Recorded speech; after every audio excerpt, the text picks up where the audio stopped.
Holy smokes! Christopher Columbus, that is no way to address the King and Queen of Spain. What is wrong with you? Okay, so you know how we're looking for a new trade route to India, right? Right. And the Earth is round, right? Right. So I'm thinking we can just sail the other way around the planet, right? Yeah. So I set sail, right? And I reach India, right? Right. Wrong. I did not reach India. I did not. Alright, get to the point. Did you know there's a whole nother freaking continent out there? Okay, and you think I should care about this? Why? Oh, I'm sorry. Did I forget to mention there's gold everywhere? Gold?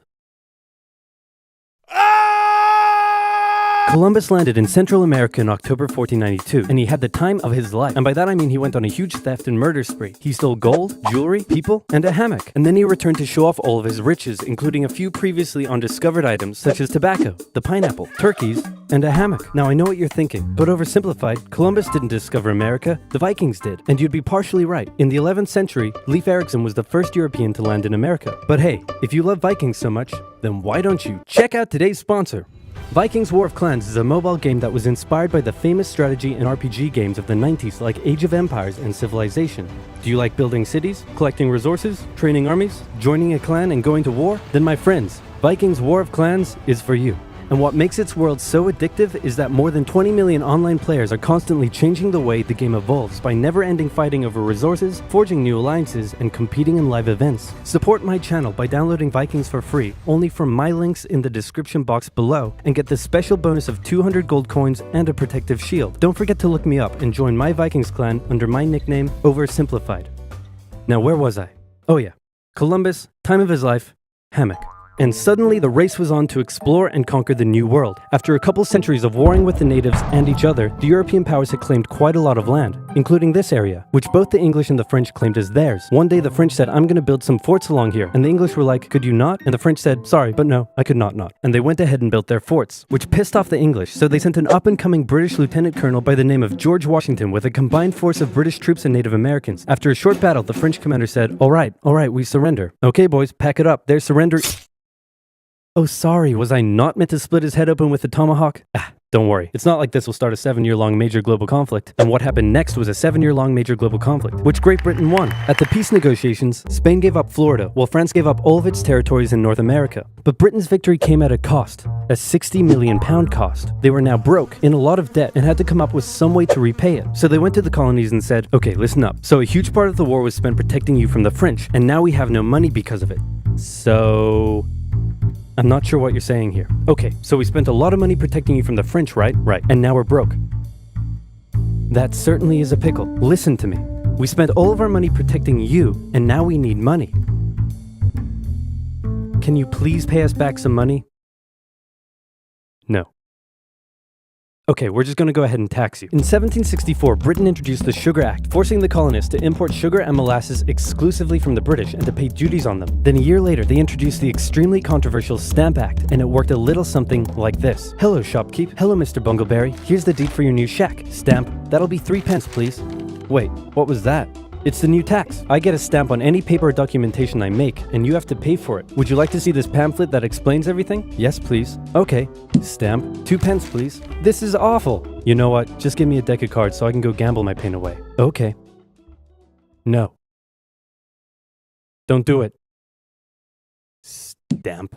Obviously, the colonists were like, hey my dudes, this new tax legislation right here, this is BS. Until now they had enjoyed relative freedom to rule themselves, and now suddenly Britain was asserting its control. They were especially unhappy because they didn't have any representatives in the parliament that was levying taxes on them. So they protested. Orators gave fiery speeches. British goods were boycotted, and anyone loyal to the British found themselves increasingly harassed. The whole thing actually began to take quite a toll on British business, and after just a couple years, the British were forced to repeal the Stamp Act.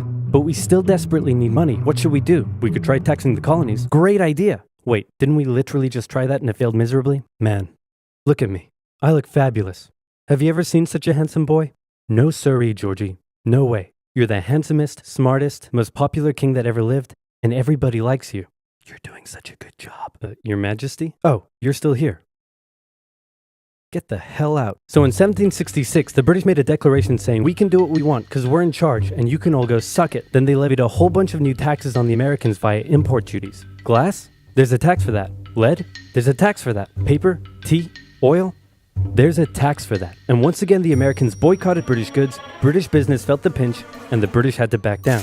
Alright, this is ridiculous. They're my colonies and I have to be able to assert my control. Repeal all the new taxes except for the one on tea. Also send 1,000 troops to Boston to take control. Oh, and make the colonists pay for them. And as British troops arrived, the tension in Boston was palpable. You could cut it with a knife, and it was all about to come to a head. On March 5th, a band of local patriots began heckling a British guard at the customs house. More and more Americans joined in the heckling, while more British troops turned up in support of their comrade. Snowballs were thrown at the British. The snowballs turned to rocks, the rocks to oyster shells. The soldiers, outnumbered, panicked. One thing leads to another, and you can see where this is going. 5 civilians were killed. The Patriot press throughout the colonies declared the Boston Massacre an unwarranted crime committed against the people of Boston by the cruel British, and the anger continued to grow. A British revenue schooner that ran aground in Rhode Island was burned by the locals. When it came to light that the governor of Massachusetts supported the suppression of the colonists, his house was burned by the locals. And next, the colonists would set their sights on the remaining tax on tea. On December 16, 1773, a band of patriots known as the Sons of Liberty disguised themselves as Native Americans, marched down to Boston Harbor, boarded a British merchant ship loaded with tea, and in front of thousands of spectators, threw nearly 10,000 pounds worth of tea overboard. The British were disgusted, and they punished Massachusetts with a vengeance. They dissolved its General Assembly, revoked their charter, and sent 3,000 more troops to occupy the city, meaning Boston and Massachusetts were now essentially under the direct rule of Great Britain. And oh boy, were the people pissed. The other colonies saw what was happening and worried they might be next. So they called a brain trust to decide what to do.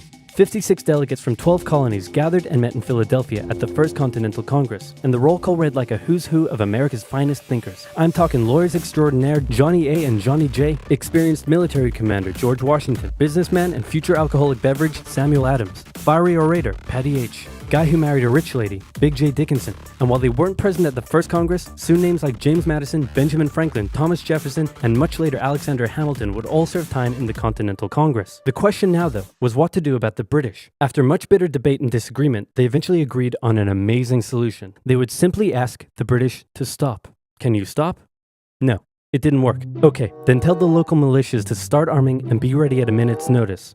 And across the colonies, these Minutemen stood ready for the beginning of the American Revolutionary War. Now, having your colonies in open rebellion is one thing. Once they start arming themselves, that's when it really hits the fan. So British General Thomas Gage ordered 700 troops from Boston out into the rebel-controlled Massachusetts countryside to destroy stores of arms and ammunition held by the rebels in Concord. The British set out in the middle of the night. Patriots including Paul Revere rode ahead to warn that the British were coming, giving the rebels time to prepare. The two sides met in Lexington as the sun began to rise. They faced off against each other, and in the confusion, somebody shot first. The shot heard around the world marked the beginning of the American War of Independence. The rebels were outnumbered and had to fall back to Concord as the British split up to search for rebel supplies. However, more and more Patriot rebels kept showing up, and this time it was the British who were outnumbered as more fighting kicked off in Concord. The most professional army in the world was forced to flee back to Boston at the hands of local, poorly trained militiamen. And all along the British route back to Boston, Patriot rebels continued to gather and open fire on the retreating British. When the British reached Boston, the rebel militias surrounded them. Boston and the British were now under siege as small land and naval skirmishes continued around the city. And the British would suffer another embarrassing blow, this time in upstate New York. Colonel Benedict Arnold concocted a plan to take the British stronghold Fort Ticonderoga, which held a large amount of guns and ammunition. He set off towards the fort alone, hoping to recruit men along the way, when he came across the Green Mountain Boys, led by Ethan Allen, who as it turned out, had the exact same plan he did. So they decided to work together. But I'm in charge. No, I'm in charge. No, I'm in charge. No, I'm in charge. No, I'm in charge. No, I'm in charge. No, I'm in charge. This went on for some time, until the Green Mountain Boys threatened to go home, and Arnold had to concede. The group raided the fort at night while the Redcoats were asleep, and they caught them completely by surprise, taking the fort and all of its munitions with almost no resistance. Wow, great job, Ethan. Very impressive. By the way, what happened to that other guy we sent to take the fort? Who? Benedict Arnold. Never heard of him. Ouch. What the fuck? Nobody knew what was going on. The colonies were in open rebellion, and for now, they even seemed to be winning. So King George fired General Gage, replaced him with General William Howe, and ordered the rebellion to be put down immediately. Okay, the British are definitely going to retaliate for all of this, so we should probably put together a proper army. First, we need to pick a commander-in-chief, and I think we can all agree that that job should go to the man, the myth, the legend, George Washington. My friends, I am humbled and honored that you would consider me for such an important role. I did not expect for this. All right, you've been showing up in a military uniform every day for the last 10 months. We all know you wanted this, so cut the crap, George. Dude. Uncool. So Washington began his journey up to Boston to take command of the newly established Continental Army, just as the British made their first major attempt to break the siege. They made plans to take the high ground on Bunker Hill, but spies warned the Continentals of the British plans, so they fortified Bunker Hill and set up defensive positions on nearby Breed's Hill. The day of the battle came, and as the British advanced, a barrage of Continental gunfire was opened up on them. Twice they tried to climb the hill, twice they were pushed back. The battle lasted 3 hours until the Continentals finally ran out of ammunition and had to retreat, allowing the British to take the hill. While technically a British victory, they suffered nearly 1,000 casualties to the Continentals' 400. The colonists showed the British that this wasn't just a rebellion, it was war, and they were ready for it. But one thing they weren't sure about was why they were fighting. While some radicals were starting to throw around the I word, most hoped to eventually repair their relationship with Great Britain. So they sent a letter to King George saying, "Hey man, looks like things aren't going your way. Remove the taxes and let's be friends. I'm gonna kick your ass." Send that to the colonies. Your Majesty, your handwriting is terrible. Are you sure? Just do it. What does it say? He's gonna lick my... Gross.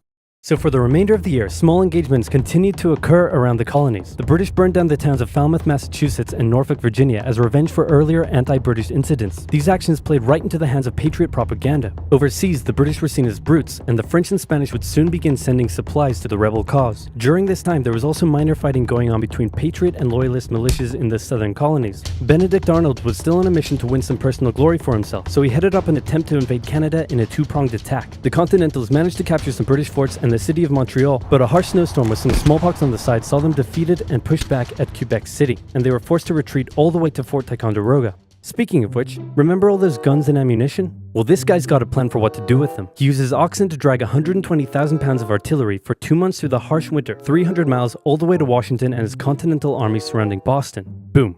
Washington's got himself some big guns, which is fortunate because up until now his army had been suffering through the cold winter, not knowing when the siege would end. Now, they could make a move. Washington wanted to launch a full assault on the city, but his junior officers felt the British were too fortified, and to his credit, Washington was great at hearing and taking on board the ideas of others. Instead, the Continentals worked through the night setting the guns up on Dorchester Heights, overlooking the city, and when dawn broke and the British saw the guns, they knew they were toast. Their positions were completely exposed. It was checkmate. They had no choice but to abandon the city. 120 ships carried 9,000 redcoats and 2,000 loyalists away to an unknown fate, and Washington had his first victory of the war. Washington then moved his army to New York, knowing that when the British returned, they would probably land there. In the meantime, a friendly-looking old man by the name of Thomas Paine had written and published a pamphlet called Common Sense, in which he advocated for total independence from Great Britain. It spread across the colonies like wildfire, and to this day remains the best-selling title in America. It was read aloud in taverns and meeting halls, and brought the idea of independence into the mainstream. Congress began to seriously consider the idea. Thomas Jefferson was selected to write up an official Declaration of Independence, and he went hard, writing that all men are created equal, with certain inalienable rights, including life, liberty, and the pursuit of happiness. Of course, Jefferson had over 100 slaves, but we don't have to talk about that. On the 2nd of July, Congress voted unanimously in favor of independence, and John Adams declared that the 2nd of July would go down as the most remembered day in American history. Then a couple days later, independence actually came into effect. The United States of America was born. There was no turning back now. The Americans tore down a statue of King George in New York and melted him down into 42,000 musket balls. To the British, it was treason, and if the king had his way, Washington and all of Congress would be hung.